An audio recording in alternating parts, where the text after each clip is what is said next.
Welcome to the Law Office of Bryan Fagan podcast, where we empower Texas families through knowledge and compassion. All right, today we're jumping into a topic that causes so much confusion for families going through a divorce in Texas. I'm talking about financial support for a spouse. You've seen it in movies and on TV a million times. They always throw around the word alimony. But let me tell you, what happens in a Hollywood courtroom and what happens in a real Texas courtroom are two completely different things. So today, we're going to clear up all that confusion surrounding spousal support versus alimony, Texas. So you might be thinking, what's the big deal? Alimony, spousal support, isn't it all the same thing? Well, no, not in Texas, it's not. And getting this wrong isn't just about using the right legal term. It can lead to some really unrealistic expectations, and honestly, some major missteps when you're trying to map out your financial future post-divorce. It really, really matters. So here's our game plan for today. First, we are going to bust that big alimony myth right off the bat. Then we'll talk about the kind of support you can get while the divorce is actually happening. After that, we'll dig into the two, and I mean only two paths for support after the divorce is final.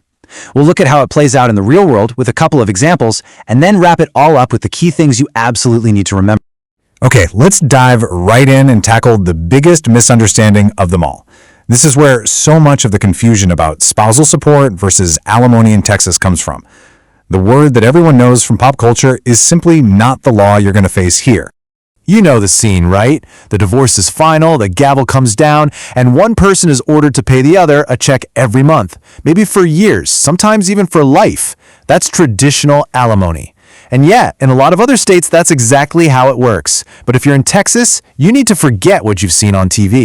This is the absolute core of the issue. A judge in the state of Texas simply does not have the authority to order traditional long-term alimony. It is not in their toolkit. In fact, the starting point for Texas law is that neither spouse owes the other any financial support after a divorce is finalized. The Texas Family Code uses very specific language with very strict rules, and alimony isn't one of them. Now, before we get to what happens after a divorce, let's talk about the in-between time. What about while the divorce is still pending? That can be a really chaotic and financially unstable period. Well, the law has a tool for that, and it's called temporary spousal support. Think of it as a financial bridge. It's designed to get you from one side of the river, being married, to the other, being divorced, without everything falling apart. The whole point is to keep the lights on and maintain the family's financial status quo until the final orders are in place. And what's really interesting here is that the rules for this are way more flexible than for any kind of post-divorce support. Okay, now for the main event. The divorce is final. What happens next? This is where we get to the heart of the spousal support versus alimony Texas issue. There are only two potential paths for financial support after a divorce in this state. One is called spousal maintenance, and the other is called contractual alimony. And trust me, they are worlds apart. Let's break this down in the simplest way. On the left, we've got spousal maintenance. This is when a judge forces one person to pay the other. It's pretty rare, it's very hard to qualify for, and it's wrapped up in a ton of legal red tape. On the right, we have contractual alimony. This is a totally private agreement that you and your spouse negotiate yourselves. It's flexible, it's voluntary, and it's basically treated like a business contract. And when I say court-ordered support is restrictive, I really mean it. The law puts a hard ceiling on what a judge can order. It's the lesser of these two figures, either $5,000 a month or 20% of the paying spouse's gross monthly income. That's the absolute max. So even if someone is a super high earner, a judge's hands are tied by that statutory cap. This comes as a huge surprise to many people. Let's put these two paths side by side. To get court-ordered maintenance, you have to jump through some pretty high legal hurdles. Typically, the marriage has to have lasted at least 10 years, and you have to prove you truly cannot meet your own minimum reasonable needs. But for contractual alimony, the only eligibility requirement is that you both agree. It's a blank slate. The amount, how long it's paid, there are no legal limits. It's all up for negotiation. Now, this is a huge difference. What happens if the payments stop coming?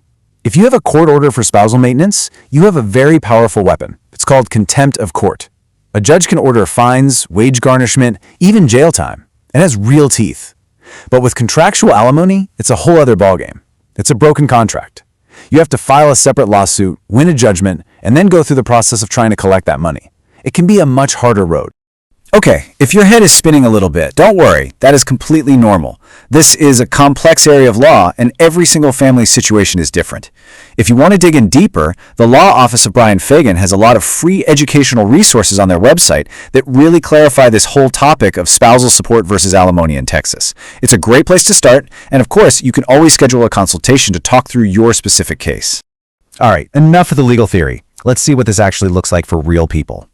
We're going to walk through two common, anonymized examples that really highlight the practical difference between what a court orders and what a couple can agree to.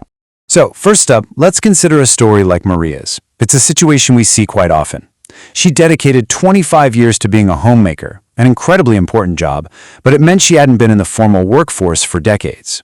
As the divorce became a reality, she was absolutely terrified about how she would manage financially on her own. So Maria's case went to court, and she was a textbook candidate for spousal maintenance. The marriage was well over 10 years, and she proved she couldn't meet her basic needs, even with her share of the property. The judge awarded her $2,400 a month for 7 years. But here's the key takeaway. Her actual budget showed a shortfall of over $3,000.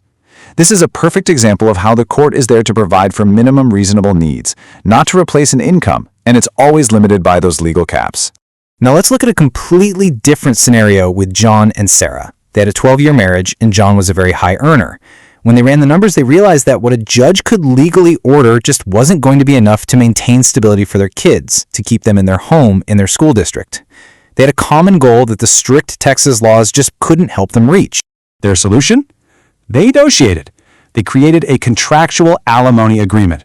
As part of their overall divorce settlement, John agreed to pay Sarah $6,000 a month for 8 years. Now, if you look at those numbers, that's more money per month and for a longer period of time than any judge could have ordered for their 12-year marriage. They created a custom solution. But remember, the trade-off. This is a contract. If John stops paying, Sarah's remedy is a breach of contract lawsuit, not contempt of court. Okay, we've covered the law, we've looked at real-world examples. Now let's boil it all down to the most important points. These are the key takeaways you need to remember to empower yourself and make the best decisions for your financial future. If you only remember a few things, make it these. First, in a Texas court, the term is spousal maintenance, not alimony. Second, getting that court-ordered maintenance is tough, and it's always strictly limited by law. Third, contractual alimony is your flexible, negotiable option, but it's enforced just like a business deal. Fourth, temporary support is only a bridge for during the divorce. And finally, and this is the big one, the path you choose will have a massive impact on your financial security for years to come. And that really brings us to the ultimate question you have to ask yourself. Now that you know the difference, which path makes more sense for you and your family? Is it a court battle for a limited but powerfully enforced award? Or is it sitting down at the negotiation table to create a flexible, custom agreement that works for everyone? There's no single right answer here. It is completely unique to your marriage, your finances, your goals, and your relationship with your soon-to-be ex-spouse. Protecting your financial future starts with understanding all of your rights and options. You can get that clarity by calling the Law Office of Bryan Fagan at 281-810-9760 to schedule your free consultation to talk through this very issue. Thank you for listening to the Law Office of Bryan Fagan podcast, where families find freedom and peace of mind through education and expert legal care. For more information or to schedule your free consultation, visit our website or call 281-810-9760 today.